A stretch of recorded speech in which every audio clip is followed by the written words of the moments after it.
Good afternoon, my name is Pete Aluskas and I'm the National Sales Manager here. And I'm here this afternoon to demonstrate the capabilities of our Model 810 fiber optic inspection tool.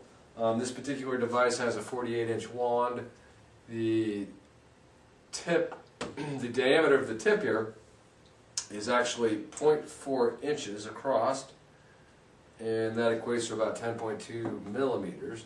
But that just gives you an idea of how small of an opening you would need to insert this device. In order in terms of minimum focus distance, the closest you can get to something and still read it would be an inch. The maximum temperature that this tip can take is 176 degrees Fahrenheit. And the image size as you're reading it's going to be 8,000 pixels.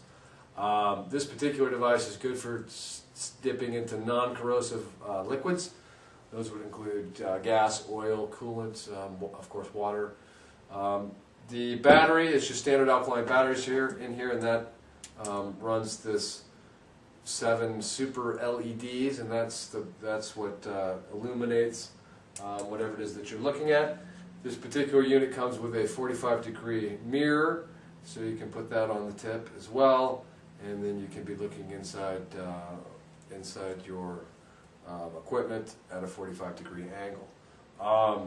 Like I said, this device takes standard alkaline batteries. There's an optional blue LED for those of you that have systems that have been infused with dye. If you want to look for any leaks or something like that, those blue LEDs do come in handy and make this tool even more universal and well used.